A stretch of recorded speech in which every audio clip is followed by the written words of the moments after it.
तो हेलो दोस्तों, कैसे हैं आप। पिछले हफ्ते में आपने एक तरीके से सर्जरी को मौज करी, सर्जरी को एंजॉय किया होगा मेरी जो मैंने पढ़ाई थी, एक तरीके से जो उसकी आपको मौज करा होगा आपने। तो इसलिए हम फिर दोबारा अब मेडिसिन पे पहुंच रहे हैं। मेडिसिन की हम एक यूनिट कंप्लीट करेंगे इस सप्ताह में, वो है हमारी रूमेटोलॉजी। रूमेटोलॉजी के केस में जो मुझे बेसिक बताना था आपको, इम्यूनोलॉजी के बारे में एक्सप्लेन करना था, कॉम्प्लीमेंट सिस्टम वगैरह कैसे काम करते हैं, ये सब वगैरह है वो मैंने एक्सप्लेन कर दिया है, आप चेकआउट कर सकते हैं। ये मैंने दोनों यूनिट आपस में मिलके नहीं पढ़ाया। तो एक तरीके से इम्यूनोलॉजी अपने आप में बहुत ज़्यादा इंपॉर्टेंस रखता है हमारा इस तरीके से, किसके लिए, जो सेकेंड ईयर के लिए। तो उससे हमने सेकेंड ईयर को कंसीडर करके बनाया, तो वो खाली सेकेंड ईयर के लिए। फाइनल ईयर में इम्यूनोलॉजी जो है उसका बस आपका जो मैं पढ़ाऊँगा रूमेटोलॉजी वाली यूनिट, उसी के लिए सिग्निफिकेंस है, और कोई सिग्निफिकेंस नहीं है। आपको पूरा एक तरीके से बस पता होना जरूरी है, ऐसी बात नहीं, पता होना नहीं जरूरी है, लेकिन उतना ज़्यादा सिग्निफिकेंस नहीं है, क्योंकि एक तरीके से वो क्वेश्चन नहीं पूछेगा यूजुअली। वो क्वेश्चन पूछेगा आपसे रूमेटोलॉजी के पूछेगा, डायग्नोसिस करवाएगा इस तरीके से। उसके पास इतना टाइम नहीं है कि एक चीज़ों की छोटे बिल्कुल एकदम बेसिक चीज़ें भी पूछे इस तरीके से, बड़े पेपर है ये। ठीक है, तो हम आते हैं हमारे एसएलई के टॉपिक पे। तो हमारा होता है ये एसएलई होता है सिस्टेमिक लूपस एरिथेमेटोसिस। तो सिस्टेमिक लूपस एरिथेमेटोसिस में क्या होता है हमारा, एरिथेमेटोसिस, मैं गलत शब्द हो गया, एरिथेमेटोसिस होता है। तो सिस्टेमिक लूपस एरिथेमेटोसिस में क्या होता है हमारा, टाइप थी हाइपर सेंसिटिविटी रिएक्शन रहती है बेसिक चीज़ों में। और क्या चीज़ होती है, ये क्या आपको मेल में ज़्यादा देखने को मिले, फीमेल में, तो फीमेल में ज़्यादा देखने को मिलता है। तो मेल में से ज़्यादा फीमेल में देखने को मिलता है। खासकर आपको याद हो एक तरीके से बहुत ही फेमस एक तरीके पॉप स्टार है सेलिना गोमेज, उनको भी हो गया था इसको ये लूपस डिजीज़ थी। अब उसमें हकीकत में क्या हुआ था क्या मुझे ध्यान नहीं है ज़्यादा। तो ये कि एक तरीके से ये फीमेल्स में कॉमन है एक तरीके से यार। ये क्यों कॉमन है, तो उसमें आता है हमारे ट्रैक्सा1 जीन होती है, उसके कारण ये थोड़ा सा कॉमन मिलता है, जो कि एक्स क्रोमोसोम में मिलती है, तो इसलिए ये फीमेल्स में कॉमन मिलता है। यानी एक्स क्रोमोसोम यानी क्लाइनफेल्टर सिंड्रोम में भी अच्छी खासी संभावना रहती है तरीके से मिलने की, क्योंकि भले ही मेलों को के तरीके से उसमें भी हमारा एक्स क्रोमोसोम तो मिल ही रहा है ना ज़्यादा मात्रा में। हालांकि होने को तो मेरे में भी अंदर भी एक्स क्रोमोसोम है एक ना एक, लेकिन ज़्यादा मात्रा में मिलने की वाली बात है ना, तो वो तरीके सीवियरिटी को बढ़ाता है, तरीके चांसेस को बढ़ाता है इस तरीके से एसएलई होने के। ये तो इसमें आपको क्या क्या चीज़ याद रखनी है, तो इसमें आपको मैं 2-3 चीज़ पॉइंट, जिसमें आपको 2 चीज़ पता होनी चाहिए। एक जो हमको डिस्क्राइब करते हैं, जब भी एसएलई को हम 2 चीज़ों से डिस्क्राइब करते हैं, तो हमारा एक तरीके से क्या हुआ, एक तरीके से क्लिनिकल फीचर, और दूसरा क्या हुआ हमारा एक तरीके से इम्यूनोलॉजिकल फीचर। ये चीज़ है। क्लिनिकल फीचर के बारे में थोड़ा से ऊपर के पॉइंट बताऊँ तो सबसे मोस्ट कॉमन मैनिफेस्टेशन क्या होता है हमारा, एक तरीके से वो मिलता है हमें एक तरीके से मस्कुलर स्टाइलेशन वाला मैनिफेस्टेशन जो होता है वो हमारा मोस्ट कॉमन रहता है, मस्कुलर स्टाइलेशन वाला मैनिफेस्टेशन। और एक तरीके से मोस्ट कॉमन क्या, मोस्ट एक तरीके से इंपॉर्टेंट एक तरीके से बात करें या फिर इम्यूनोलॉजी में एक तरीके से क्राइटेरिया कहा जाता है कि यदि वो नहीं हो, यदि एएनए एंटी न्यूक्लियर एंटीबॉडी है, यदि ये प्रेजेंट नहीं है तो हम उसे एसएलई में कंसिडर ही नहीं करते। ये तो इस तरीके से यदि एंट्री क्राइटेरिया रखा जाता है इम्यूनोलॉजी में, वो होता है एएनसी। तो एएनसी यदि पॉजिटिव है तभी हम उसको एंट्री देंगे इस तरीके से, किसमें, इस तरीके से डायग्नोसिस के लिए एसएलई में, वरना हम उसको डायग्नोसिस करेंगे ही नहीं। ये ठीक है, तो ये ओब्लिगेटरी क्राइटेरिया हुआ, एएनसी एक तरीके से पॉजिटिव होना ही होना चाहिए। ये मोस्ट सीवियर मैनिफेस्टेशन किस में रहेगा आपको एक तरीके से, तो मोस्ट सीवियर एक तरीके मैनिफेस्टेशन मिलेगा इस तरीके से किडनी वाले में। किडनी वाले में यहाँ के चले अब लूपस नेफ्राइटिस पढ़ते हैं इस तरीके से, खासकर उसकी स्टेज 5 और 6 पढ़ते हैं, 4 और 5 पढ़ते हैं। तो उसमें 5 और 6 मान लीजिए, तो 5 और 6 में क्या होता है, उसमें क्या होगा एक तरीके से हमें कंसीडर कर ही लेंगे कि इस तरीके से इसको ऐसा लिया जाए, भले हम और सिम्टम चेक करने की जरूरत ही नहीं। यदि ये मिल रहा है, मान लीजिए 3-4 तक ही पहुँच गया हमारा मामला, 3-4 यदि हमको मिल रहा है तो हम एक तरीके से सीधे इसको डिजीज़ के अंदर कंसीडर कर लेते हैं। ये चीज़ मैं बताना चाह रहा हूँ। तो अब हम ओवरव्यू को छोड़ के हम आते हैं एक तरीके से प्रॉपर डायग्नोसिस में। तो डायग्नोसिस करने के लिए हमारे एक तरीके से 2 क्राइटेरिया चलते हैं, एक SLICC सॉरी, एक चलता है हमारा SLICC क्राइटेरिया चलता है, और दूसरा चलता है हमारा यूरल क्राइटेरिया। ये तो एक होता है SLICC और एक यूलर क्राइटेरिया, 2 क्राइटेरिया चलते हैं। SLICC जो क्राइटेरिया होता है उसका क्या मतलब, उसमें आपको कैसे डायग्नोस करेंगे, तो उसमें आपको कहा जाता है कुछ 4 कम से 4 या 4 से ज़्यादा आपको सिम्टम होने चाहिए, जिसमें कम से कम आपको एक तरीके से 10 डोमेन पढ़ते हैं, 10 सिम्टम पढ़ते हैं, जिसमें 3 तो क्लिनिकल फीचर वाले होते हैं, और होते हैं हमारे 3 क्या होते हैं एक तरीके से इम्यूनोलॉजिकल वाले। यदि यूलर क्राइटेरिया बात करें तो उसमें बात करें चले तो इम्यूनोलॉजी में कम से कम आपको जैसे चार, एक ना एक तो होती है ना इम्यूनोलॉजिकल क्राइटेरिया, जैसे ENC वाला है तो वो तो प्रेजेंट होना ही चाहिए एटलीस्ट वन में तो इतनी वो है। उसके अलावा एक ना एक थोड़ा सा वो प्रेजेंट है। उसके अलावा क्लिनिकल सिम्टम के नाम पर कम से कम आपको 3 क्लिनिकल सिम्टम प्रेजेंट है। यदि मान के चले ऐसा नहीं है क्लिनिकल सिम्टम के नाम पर एक ही क्लिनिकल सिम्टम प्रेजेंट है, लेकिन उसके फिर आगे कम से कम 3 इम्यूनोलॉजिकल जो एंटीबॉडी जो होती है हमारी, और जो एंटीबॉडी पढ़ेंगे DS एंटीबॉडी, SM एंटीबॉडी पढ़ते हैं हमारा, इस तरह एंटी-रो एंटीबॉडी पढ़ते हैं, तो वो सारी प्रेजेंट होनी चाहिए कम से कम 3 एंटीबॉडी, तब हम इस तरीके से क्राइटेरिया में कंसीडर करेंगे। ये कॉम्प्लीमेंट प्रोटीन डेफिशिएंसी होनी चाहिए इस तरीके से, कौन सी हमारी C3 C4 की डेफिशिएंसी होनी चाहिए, तो ये भी क्राइटेरिया मतलब अपने आप में, तो इसकी तरीके से डेफिशिएंसी होनी चाहिए, तब हम उसको कंसीडर करेंगे किसमें इस तरीके से SLICC के अकॉर्डिंग किसमें इस तरीके से हम SLE में डायग्नोसिस करेंगे। लेकिन इसमें क्या है कि ये दिक्कत, ये क्राइटेरिया ये दिक्कत देता है कि सारे मैनिफेस्टेशन जो होते हैं वो इस तरीके से सेम नहीं होते। कुछ मैनिफेस्टेशन जो होते हैं वो सीवियर होते हैं इस तरीके, कुछ मैनिफेस्टेशन कुछ जगह का ऑर्गन का इन्वॉल्व होना इस तरीके से उसको बताता है, इस तरीके से कम सीवियरिटी होता था, कुछ जगह का इन्वॉल्व होना ज़्यादा सीवियरिटी होता है। जैसे रीनल के केस में आया जाए ना, हम दूसरा व्हीलर क्राइटेरिया पढ़ते हैं, उसमें खाली बस रीनल का सिम्टम आपको देखने को मिल रहा है, तब आपको कुछ भी करने की जरूरत नहीं है डायग्नोसिस के नाम पे। हालांकि पहले बार एंट्री क्राइटेरिया में ये एंटी न्यूक्लियर एंटीबॉडी चेक करेंगे, उसमें यदि आपको ल्यूपस नेफ्राइटिस देखने को मिल रहा है, आप सीधे चले जाएंगे इस तरीके से डायग्नोसिस में SLE में, आपको और कुछ भी देखने की जरूरत नहीं है।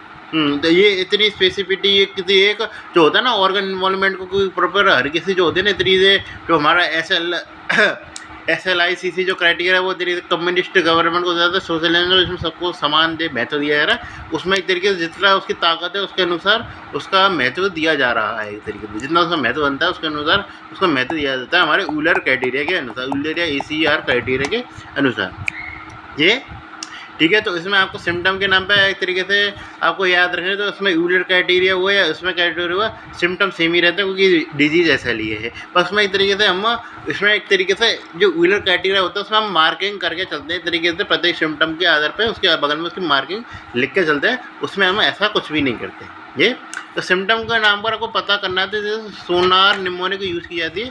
सोनार निमोनिक में आता है हमारे इतने साइनोवाइटिस। साइनोवाइटिस का मतलब क्या हो गया, इस तरीके से हमारे इस तरीके से आर्थराइटिस का जॉइंट इन्वॉल्वमेंट हो गया। तो जॉइंट इन्वॉल्वमेंट का मतलब पहली बात तो ये बताना चाहिए कि नॉर्मल जॉइंट इन्वॉल्वमेंट है हमारा, इस तरीके से कोई बात है ऐसी डिफॉर्मिटी नहीं आ जाएगी उसके तगड़े, लेकिन उसमें क्या है कम से कम 2 से ज़्यादा जॉइंट इन्वॉल्वमेंट होने चाहिए इस तरीके से। किसमें, इस तरीके से हमारे इस तरीके से साइनोसाइटिस वगैरह में मुझे होता है साइनोवियल जॉइंट होता है, साइनोवाइटिस हो जाता है इस तरीके से। आर्थराइटिस ध्यान रखना, आर्थराइटिस में इस तरीके से कम 2 या 2 से ज़्यादा जॉइंट है वो इन्वॉल्व होने चाहिए। ये ठीक है। और जो बात करते हैं इस तरीके से सोनार से, ओ से याद रखना, ओरल अल्सर जो होता है वही क्राइटेरिया रहता है। ऐसे बात जो आता है स्क्लेरोटाइटिस होता है। स्क्लेरोटाइटिस का मतलब क्या होता है, स्क्लेरोटाइटिस का मतलब क्या होगा, इस तरीके से हमारे पल्मोनरी सिम्टम और इस तरह हार्ट के सिम्टम जो होता है स्क्लेरोटाइटिस उसको बताता है। अब पल्मोनरी सिम्टम में क्या होगा हमारे इस तरीके से जाएगा किस पे, पल्मोनरी सिम्टम में इस तरीके से यदि आप उसमें देखें तो आपको मोस्ट कॉमन क्या मिलता है, तो मोस्ट कॉमन जो मिलता है हमको प्लूराइटिस मिलता है। ये इसमें हार्ट में सबसे मोस्ट कॉमन क्या मिलता है आपको, पेरिकार्डाइटिस देखने को मिलता है। लीस्ट कॉमन किसमें देखने मिलेगा, लंग्स के में इस तरीके से आपको मिलेगा श्रंकन लंग सिंड्रोम देखने को मिलेगा। और इसमें इस तरीके लीस्ट कॉमन क्या देखने को मिलेगा, हार्ट में इस तरीके से आप पढ़ते हैं, इस तरीके से काफ़ी बार पढ़ेंगे। एंडोकार्डाइटिस में बताऊंगा इस तरीके से लिबरमैन सेक एंडोकार्डाइटिस, इन्वेंटिक एंडोकार्डाइटिस वगैरह में पढ़ेंगे इसको, तो इस तरीके लिबरमैन सेक एंडोकार्डाइटिस ये मोस्ट लीस्ट कॉमन सिम्टम है इस तरीके से हमारे इस तरीके से SLE का। ये ठीक है। इस प्रकार होगा हमारे तरीके से स्क्लेरोटी ओरल अल्सर में मान लीजिए आपको एप्थस अल्सर तो मिलेगा, लेकिन क्या कि कुछ डिजीज में क्या ओरल अल्सर यह ध्यान रखना आपको इस तरीके से जो है इस तरीके से जेनाइटिलिया पे कोई भी अल्सर देखने को नहीं मिलेगा। ये चीज़ को इंक्लूड करनी पड़ेगी, जेनाइटिलिया में कोई अल्सर तो नहीं है। उसके अलावा क्या देखने को मिलता है आपको, स्किनिंग मैनिफेस्टेशन की बात करें ना, तो स्किन मैनिफेस्टेशन में आपको इस तरीके से मिलता है, हमको इस तरीके से क्या आपको मिलता है इस तरीके से डिस्कॉर्ड ल्यूपस एरिथेमेटोस यानी कि डिस्कॉर्ड लीजन देखने को मिलते हैं इस तरीके से आपको। उसके अलावा क्या देखने को मिलता है, हाँ ये मैं रेटिंग आपको बताना चलता हूँ सही तरीके से। पहली बात तो यदि एक तरीके से आर्थराइटिस का जो पॉइंट रखा जाता है हमारा इस तरीके से चलो इसको सोनार वाले क्राइटेरिया छोड़ते हैं तरीके से, इसमें नहीं उतना ज़्यादा इंपॉर्टेंस रखता नहीं क्योंकि इसमें फिर मुझे दोबारा बताना पड़ेगा, इसलिए हम सीधे आते हैं व्हीलर क्राइटेरिया पे। तो व्हीलर क्राइटेरिया में कैसे डायग्नोसिस करते हैं, तो व्हीलर में सबसे पहले हम देखते हैं एक तरीके से क्या एंट्री क्राइटेरिया। एंट्री क्राइटेरिया क्या होता है, एंटी न्यूक्लियर एंटीबॉडी प्रेजेंट होनी चाहिए। एंटी न्यूक्लियर एंटीबॉडी प्रेजेंट होने का मतलब है उसका टाटा जो होता है 1/80 से ज़्यादा होना चाहिए, तभी हम उसको पॉजिटिव में कंसिडर करेंगे। ये तो 1/80 से उसका यदि क्राइटेरिया ज़्यादा है तभी हम उसको इस तरीके से पॉजिटिव में कंसीडर करेंगे। तो ये हो गया हमारा इस तरीके से एंटी क्राइटेरिया इसके लिए टाइटर का, यदि 1/80 से ज़्यादा है। तो उसका क्या हम एडिटिव क्राइटेरिया जोड़ते हैं। एडिटिव क्राइटेरिया में क्या होता है कि हमारा टोटल स्कोर 10 से ऊपर हो जाना चाहिए। ये 10 या 10 से ऊपर है तो हम इस तरीके से उसमें डायग्नोसिस कर देंगे, चाहे भले वो न्यूरोलॉजिकल हो या इस तरीके से इसमें इम्यूनोलॉजिकल हो, इसको हम कंसिडर नहीं करते, इस तरीके से चेंज नहीं करते। ये तो अब आते हैं क्लिनिकल क्राइटेरिया पे। क्लिनिकल क्राइटेरिया में सबसे ज़्यादा होता है हमारा फीवर, किसी भी डिजीज में हो सकता है, हमारा कोई भी ऐसी स्पेसिफिक चीज़ नहीं है, तो इसके लिए हम खाली बस 2 की रेटिंग यूज़ करते हैं। फिर हमारे आता है स्किन मैनिफेस्टेशन, जो कि धायमान के मिलता है काफ़ी सारे। एक जो मिलता है हमारा मिलता है नॉन स्कारिंग एलोपेशिया, जो एलोपेशिया में पढ़ेंगे तो हम बात करेंगे कौन कौन सी टाइप के रहते हैं, स्कारिंग नॉन स्कारिंग। तो ये तरीके से इसमें नॉन स्कारिंग एलोपेशिया देखने को मिलता है। और क्या उससे हमारे मालार रैशेज देखने को मिलते हैं इसमें, और डिस्कॉर्ड रैशेज मिलते हैं। और उसके अलावा सर्विक्यूट स्क्लेरोसिंग होता है, सब क्यूटेनियस लिपस एरिथ्रोमाटोस देखने सब एक्यूट लिपस देखने को मिलता है, सब एक्यूट लिपस एरिथ्रोमाटोस देखने को मिलता है। हाँ, उसके अलावा एप्थस अल्सर है वो भी देखने को मिलता है। एप्थस अल्सर का जो क्राइटेरिया रखा जाता है वो कितना रखा जाता है, इस तरीके से स्कोर के नाम पे 2 रखा जाता है। और नॉन स्कारिंग एलोपेशिया के लिए कितना रखा जाता है, 2 रखा जाता है। और जो हमारा डिस्कॉर्ड हुआ है इस तरीके से ये थोड़ी सी बड़ी चीज़ें हो जाती है, इसलिए 4 रखा जाता है उसका। ये बड़ी तरह एप्थस अल्सर काफ़ी कॉमन चीज़ है ना, काफ़ी जगह मिल सकता है। तो और नॉन स्कारिंग एलोपेशिया काफ़ी चीज़ें मिलता है। डिस्कॉर्ड लूपर एरिथ्रोमाटोस थोड़ा स्पेसिफिक हो जाता है, तो इसलिए इसको क्राइटेरिया में 4 रखा जाता है स्कोर के नाम पे। ये डायग्नोसिस को डिसाइड कर रहा है ना कि सीवीआईटी को, तो इसलिए सीवीआईटी से कन्फ्यूज मत कर देना। ये इस प्रकार हमारा हो गया, ये 2 हो गया। फिर हमारा आता है आर्थराइटिस। तो आर्थराइटिस को बना दिया कम से कम 2 जॉइंट्स के इन्वॉल्वमेंट होना चाहिए। इस तरीके से 2 जॉइंट्स से इन्वॉल्वमेंट हो जाते हैं तो क्या बन जाता है, तो ये आर्थराइटिस का क्राइटेरिया फुलफिल हो जाता है। कितना हो जाता है हमारा स्कोर रखा था तो 6। ये तो अब इसमें बात करते हैं। फिर हम आते हैं तरीके लंग पे स्क्लेरोटाइटिस होता है, स्क्लेरोटाइटिस होता है, सीरोसाइटिस हो जाता है, मैं गलत हो गया। सीरोसाइटिस में क्या होता है हमारा, एक तरीके से लंग्स का इन्वॉल्वमेंट होता है और एक तरीके से हार्ट का इन्वॉल्व होता है। तो लंग्स के केस में क्या रहेगा हमारा, एक तरीके से यदि प्लूरा इन्वॉल्व है तो प्लूराइटिस देखने को मिल रहा है तो हम उसको क्राइटेरिया में रखेंगे 5 पे। और पेरिकार्डाइटिस देखने को मिल रहा है तो हम उसको रखेंगे 6। यानी हार्ट को थोड़ा सा ज़्यादा महत्व दिया जाता है, 5 या 6 पे रखा जाता है। ये ठीक है। तो अब हम आते हैं हमारे हेमेटोलॉजिकल क्राइटेरिया में। तो इसमें एक तरीके से तो पूछ सकता है कि मोस्ट कॉमन एनीमिया कौन सा मिलता है एसएलई में, तो आसान आता जाएगा क्या, एनीमिया क्रोनिक डिजीज, क्योंकि ज़्यादातर क्रोनिक डिजीज रहती है ये। लेकिन यदि आपसे पूछा जाएगा कि क्राइटेरिया कौन सा इंक्लूड करेंगे, एनीमिया क्रोनिक डिजीज तो काफ़ी सारे इन्फेक्शन किसी में भी मिल सकती है ना, नॉर्मल चीज़ है। तो इसमें हम रखते हैं देखिए ऑटोइम्यून हीमोलाइटिक एनीमिया को कंसीडर करते हैं, ऑटोइम्यून हीमोलाइटिक वगैरह कैसा भी। तो ऑटोइम्यून ही होगा इस तरीके से, इसमें कौन से ऑटो एंटीबॉडी बनी है, तो इस तरीके से हीमोलाइटिक एनीमिया को क्राइटेरिया में रखते हैं। ये चीज़ ध्यान रखना, इसमें किस प्रकार का मिलेगा आपको, वार्म एंटीबॉडीज देखने को मिलेंगी। इस तरीके से ऑटोइम्यून हीमोलाइटिक में कंसीडर करते थे ना कि वार्म एंटीबॉडी डायरेक्ट एंटीबॉडी, तो इसमें वार्म एंटीबॉडी मिलेंगे जिसमें आपको कैसा टेस्ट पॉजिटिव मिलेगा, डायरेक्ट कूम टेस्ट आपको पॉजिटिव देखने को मिलेगा। ये तो इसमें जो प्रीवियस इम्यूनोलॉजी का क्राइटेरिया रखते हैं उसमें ये भी रखते थे डायरेक्ट कूम टेस्ट पॉजिटिविटी का। ये और क्या देखने को मिला है, थ्रोम्बोसाइटोपिनिया देखने को मिलता है और ल्यूकोपिनिया देखने को मिलता है। तो ऑटोइम्यून हीमोलाइटिक एनीमिया हुआ और थ्रोम्बोसाइटोपिनिया हुआ तो स्पेसिफिक है, ल्यूकोपिनिया उतना स्पेसिफिक नहीं है, तो इसलिए उसको 3 में रख ले जाते हैं, बाकी बराबर ही रहती हैं 3-4 से ज़्यादातर मिनट रहते हैं। तो लगा हुआ 3 से 4 तक के बीच में, मतलब इस तरीके से। और डीजे में साथ ना स्पेसिफिटी के आधार पर अपना अंक बढ़ते चले जाएंगे, ये लगा लीजिए। ये और अब आते हैं तरीके से किस पे, इस तरीके से हमारे आते हैं न्यूरोलॉजी का क्राइटेरिया में। तो न्यूरोलॉजी के क्राइटेरिया में तो सीजर देखने को मिलते हैं। सीजर्स किसके देखने को मिलते हैं, हमारा लूपस सेरिब्राइटिस के द्वारा मिलता है, जिसके में कौन सी एंटीबॉडी मिलती है, एंटी न्यूरोनल एंटीबॉडी देखने को मिलती है। तो काफ़ी सारी एंटीबॉडीज़ के बारे में मैं अभी बता देता हूँ। तो एंटी न्यूरोनल एंटीबॉडी देखने को मिलती है ये। और उसके अलावा क्या देखने को मिलता है आपको, डिप्रेशन साइकोसिस भी देखने को मिलता है। न्यूरो साइकेट्री में डिप्रेशन साइकोसिस कितने में आता है, एंटी राइबोसोमल पी एंटीबॉडीज़ के द्वारा देखने को मिलती है। हाँ, उसमें मैंने एक स्किन मैनिफेस्टेशन बताना भूल गया मैं, एक फोर्सल सेंसिटिविटी देखने को मिलती है, जो कि मिलती है हमारे कहते हैं एंटी रो एंटीबॉडी के कारण देखने को मिलती है। और डिप्रेशन साइकोसिस वगैरह किसके द्वारा मिलता है, एंटी राइबोसोमल पी एंटीबॉडी के कारण देखने को मिलता है। और सीजर्स वगैरह किसके द्वारा देखने को मिलता है, एंटी न्यूरल एंटीबॉडीज़ के दौरान देखने को मिलती है। ये जिस प्रकार हमने डायग्नोसिस कर लिया। एक जो हमारा मेन बचा है वो क्या बचा है हमको, रीनल, उसको हम सेपरेटली एक्सप्लेन करते हैं। तो रीनल में एक तरीके से पहली बात तो आपको देखना पड़ेगा क्या क्या है उसमें, एक तो परफॉर्मेंस में गिरावट आएगी, यानी कि EGFR जो होगा एक तरीके से वो डिक्रीज कर जाएगा, एक तरीके से 15 ml पर मिनट से भी कम हो जाएगा एक तरीके से उसके, तो वो रीनल फेलियर को दर्शाता है। तो उसमें रीनल फेलियर देखने को मिलता है।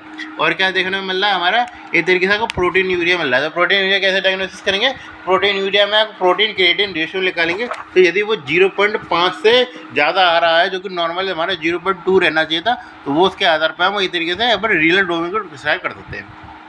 ये इतनी प्रोटीन यूरिया लगाना इतना स्पेसिफिक नहीं जाएगा।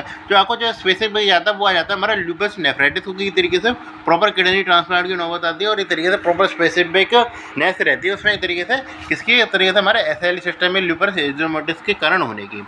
हाँ, जिसमें एक तरीके से हमारे ग्रेड 1 5 से लेकर 6 तक आते हैं। ग्रेड 1 का नाम क्या होता है हमारा, ग्रेड 1 का नाम होता है हमारा एक तरीके से मिनिमल मेसेंजियल लूपस नेफ्राइटिस, जिसमें एक तरीके से जो है एक तरीके से खाली डिस्ट्रप्शन हुआ है, जो मेनेंजियल लेयर वो जो होती है हमारा एक तरीके से होती है, उसका थोड़ा सा डिस्ट्रप्शन ही हुआ है और कुछ भी नहीं हुआ है। तो इसलिए क्या है, बस मिनिमम मेसेंजियल डिस्ट्रप्शन है ये। उसमें जो हमारा क्लास 2 जो आता है उसमें आता है आपको प्रोलिफरेशन देखने को मिल रहा है इस तरीके से मेसेंजियम का, ये उसमें खाली बस डिस्ट्रप्शन हुआ, नो है इसमें खाली प्रोलिफरेशन हो गया, एक तरीके से इतना एक्यूमुलेशन होने लग गया इस तरीके से, जिसके कारण आपको प्रोलिफरेशन देखने को मिल रहा है।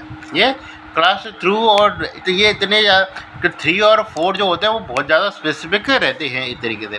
3 में क्या है हमारा एक तरीके से फोकल ल्यूपस नेफ्राइटिस है, जिसमें क्या होगा हमारा एंडो या एक्स्ट्रा कैपिलरी ग्लोमेरुलर नेफ्राइटिस देखने को मिला, यानी कि ग्लोमेरुलर नेफ्राइटिस वाले फंक्शन आ गए हैं इसमें।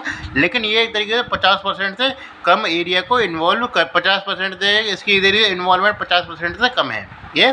फिर आता है हमारा डिफ्यूज लूपस नेफ्राइटिस, इसमें भी एंडो या extra vascular capillary glomerular nephritis देखने को मिल रहा है, लेकिन इसका इन्वॉल्वमेंट 50% से ज़्यादा है ये।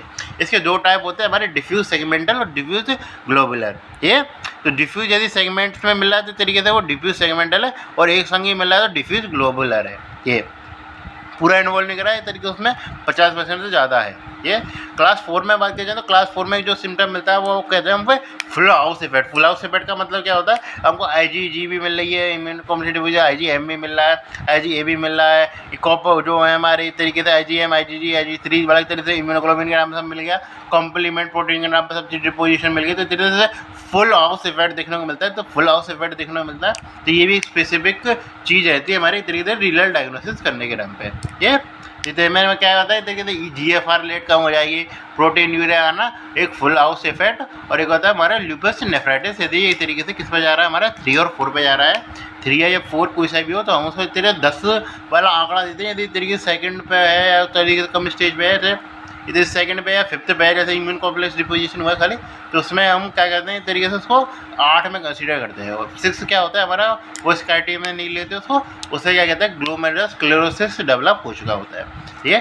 तो मेरे संग रिपीट करिए, इस तरीके से क्या हो गया हमारा, इस तरीके से मेसेंजियल क्या होगा, इस तरीके से मिनिमल मेसेंजियल न्यूपरस नेफ्राइटिस क्या होगा हमारा इस तरीके से, इसमें बस खाली डिस्ट्रक्शन हुआ, नॉर्मल स्ट्रक्चर मैसेंजियम की। क्लास 2 क्या हुआ इस तरीके से आपको मैसेंजियम का प्रोलिफरेशन देखने को मिलेगा। क्लास 3 में क्या हुआ इस तरीके से आपको क्या हुआ 50% से कम में जो एरिया है उसमें ग्लोमेरुलर नेफ्राइटिस में था, एंडो या एक्स्ट्रावेस्कुलर, और उसमें क्या होता है आपको डिफ्यूज है इधर 50% से ज़्यादा है, डिफ्यूज सेगमेंटल, डिफ्यूज ग्लोबुलर। उसके अलावा याद है 5-6 में 5th में क्या होता है हमारा इम्यून कॉम्प्लेक्स डिपोजिशन है, किसा फुल हाउस इफेक्ट देखने को मिल रहा है। और इस तरीके से 6th वाले क्राइटेरिया में क्या है हमारा इस तरीके से ग्लोमेरुलर स्क्लेरोसिस है। तो ये इसलिए ये चीज़ें आंकड़े के नाम पे ये चीज़ ध्यान रखना, इस तरीके से ये नहीं कि इतने नॉन स्क्वायर एशिया मिल रहा है और उसके साथ आपको डिस्कॉर्डेशन में मिले तो 2+4 इसे 6 कर देना, आपको एक ही कंसीडर करना है इस तरीके से कॉलम में। ये इससे हमारा हो गया कि हमारा इस तरीके से क्लिनिकल फीचर के आधार पर क्राइटेरिया हो गया। फिर हमारे इम्यूनोलॉजिकल क्राइटेरिया ANC का तो मैं बता दूँगा कि एंट्री पॉइंट है, तो एंटी न्यूक्लियर एंटीबॉडी तो प्रेजेंट होनी चाहिए। उसके बाद कुछ आते हैं हमारे हाईली स्पेसिफिक, यानी कि ये प्रेजेंट है तो हम कह ही देंगे, उसके बाद तो जैसे था ना उसमें इस तरीके से जैसे प्रॉपर जो था ना रीजनल वाला था कि रीजनल वाले में तेरी को लूपस नेफ्राइटिस मिल गया तो तेरे तो 10% वाली 10 पॉइंट वाला क्राइटेरिया तो उसने पूरा कर दिया, कुछ 10 पॉइंट में पहुंच रहा है यदि वो पेशेंट है उसने 10 पॉइंट की क्राइटेरिया तो उसने पूरा कर दिया। तो ये मतलब हाईली स्पेसिफिक के नाम पर आपको एंटी डीएस एंटीबॉडी डीएनए और एंटी जो है एंटी स्मिथ एंटीबॉडी दोनों को मिलकर देखने को मिल रही है आपको। तो इस तरीके से इसमें यदि ये दोनों के दोनों एंटीबॉडी प्रेजेंट है तो ये अपने आप में एक तरीके से क्राइटेरिया फुलफिल करते हैं, दोनों के 6-6 अंक रहते हैं और किसी के भी नहीं रहते, कोई हाईली स्पेसिफिक रहते हैं। जो सबसे स्पेसिफिक इसमें दोनों में से स्पेसिफिक पूछे कौन ज़्यादा स्पेसिफिक है, ऐसी स्मिथ ज़्यादा स्पेसिफिक है। एंटी डीएसजीएन है वो क्या बताता है हमारे इस तरीके से किसको प्रोग्रेशन को बताता है। ये तो एंटी ऐसे बात करते हैं एंटी C1A एंटीबॉडी जो होती है वो किसको बताती है हमारे इस तरीके से सीवियरिटी ऑफ डिजीज़ को बताती है। ये कॉम्प्लीमेंट में आता है एक तरीके से C3 C4, यदि C3 और C4 दोनों ही कम है तब उसको 4 में रखते हैं, यदि C3 या C4 में एक कम है तो उसमें एक तरीके से उसको 3 में रखते हैं। फिर आते हैं हमारे anti phospholipid antibody. Anti phospholipid antibody को हम 2 अंक देते हैं जिसमें हमारे आते हैं जैसे एंटी कार्डियोलिपिन एंटीबॉडी ये वगैरह। उसके अलावा आता है हमारे लूपस एंटीकोगुलेंट। लूपस एंटीकोगुलेंट जो होता है उसके लिए हमको डिटेक्शन के लिए बता देता हूँ मैं Russell viper venom test use करते हैं ये।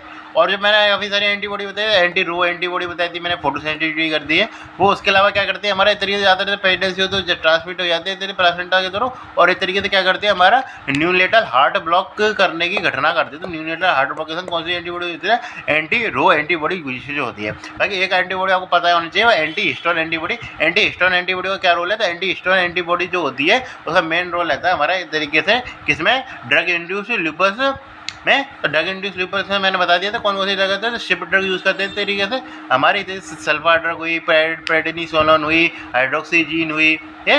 इसमें सबसे मोस्ट कॉमन कौन सी आती है, तो आती है आपकी प्रेडनिसोलोन होती है हमारी मेरी तरीके से मोस्ट कॉमन ड्रग।